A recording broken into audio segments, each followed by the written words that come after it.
My name's Judy Larson, and I'm an associate professor at the University of the Fraser Valley, which is located near Vancouver, Canada. I teach adult upgrading courses to students wanting to improve their high school level math prerequisites.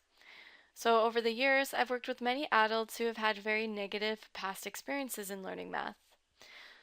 When I first heard about the flipped classroom model in 2012, I was very excited to try it out in my class, and I soon decided to research student experiences in the flipped classroom model. Since completing my research, I've engaged in a multitude of opportunities to share my approach and findings.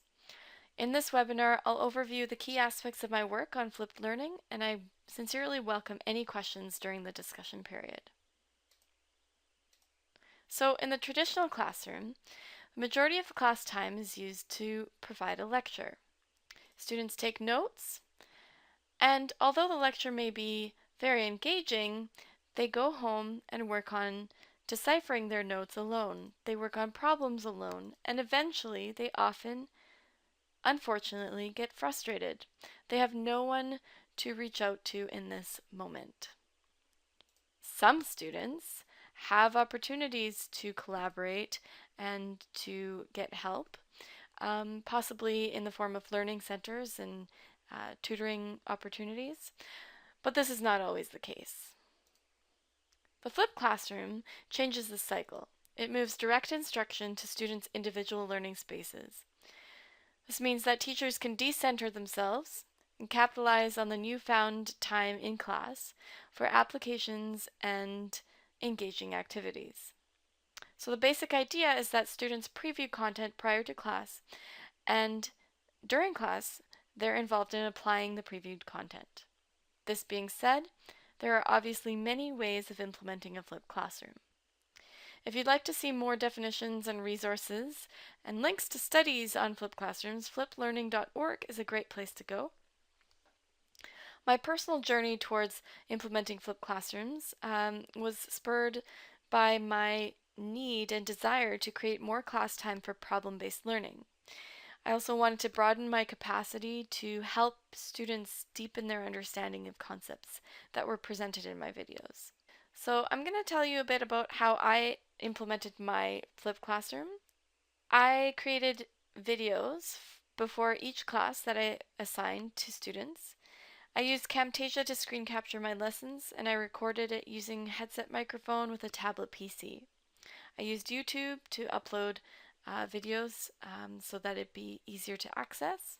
I've got a quick sample here for you, just a couple snips from a lesson to give you an idea what kind of videos I was making. This lesson is on the Pythagorean theorem. Let's check it out. Here's an example of the Pythagorean theorem.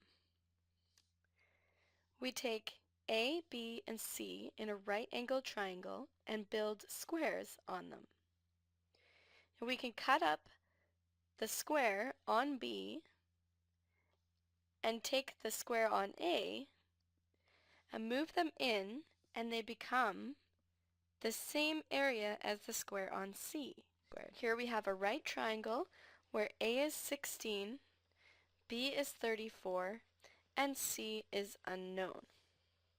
So since we have a right angle triangle, we can use the property that the square of a leg plus the square of the other leg is going to equal the square of the hypotenuse. So my materials were organized online using Blackboard Learn, and each lesson had a video, a quiz, and some practice questions.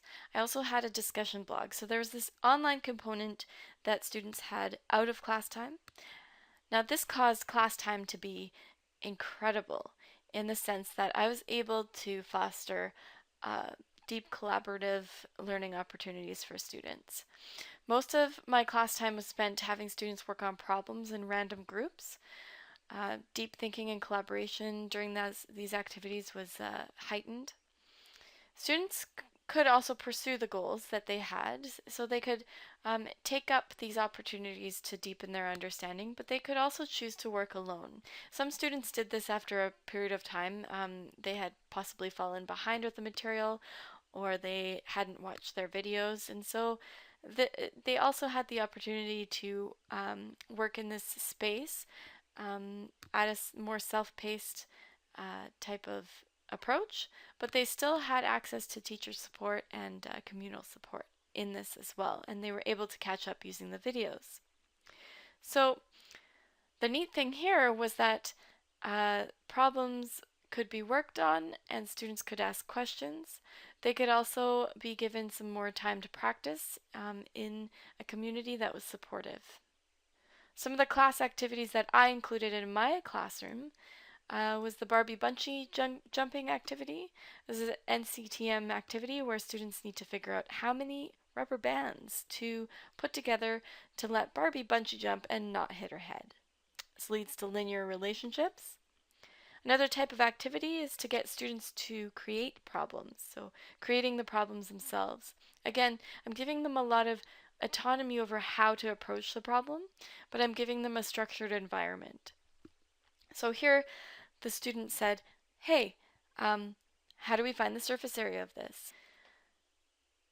Here's another example of a student-generated example, and they said all of this stuff to the power of 0, and they passed it on to their neighbor, and they were really just trying to see if their neighbor knows that anything to the power of 0 is 1. And finally, there were a lot of whiteboarding activities. Students were asked to deepen their understanding for what does this rule really mean? And also reviewing content to prepare for tests. These are some examples of the activities that were done during class time, in addition to the videos that were watched out of class time. Here are some of the student responses. I like these videos, it's on my own time, and I don't have to stare at the teacher's back. I have a really hard time reading the board half the time, so I just sit there going, okay, I'm bored, I don't really understand this. One section I had troubles with, I constantly watched the videos over and over until I understood what was being taught. That's the beauty of videos. If I was confused about anything, we would explain everything in great detail and have debates about it. I learned different ways to solve problems during the activities, and others learned from me. This was fantastic. The others learned from me bit is incredible because if you teach something to someone, you get a much deeper understanding of that concept than if you just follow some procedures and complete it on a piece of paper. I'd like to share with you one particular case. At the beginning, she was very shy, had very high anxiety to the point where she had to leave the room and was shaking. She had very low self-efficacy, didn't believe in herself, and had obviously negative past experiences. Over the course of the term, she engaged in the group activities, and she found that she knew more than she thought, and she became very outgoing, and she started teaching others. Her anxiety disappeared, her self-efficacy heightened, and she actually took the next math class just for enjoyment and not for prereqs. Overall, some things that I have learned through my studies and my experiences: the flipped classroom is not just about assigning videos. It really isn't. It's about removing the lecture component from the class. The environment provides students with the opportunity to pursue goals of learning while maintaining room for self-pacing. So self-pacing is an option, but it's not a necessity.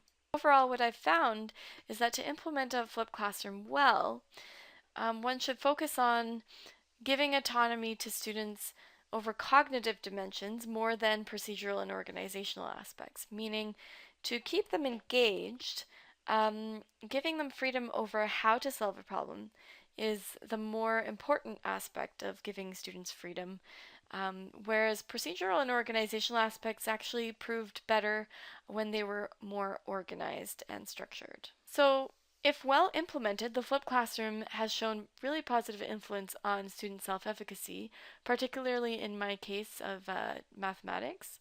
However, the fliplearning.org site has some links to other studies where they include other positive influences such as achievement and other factors.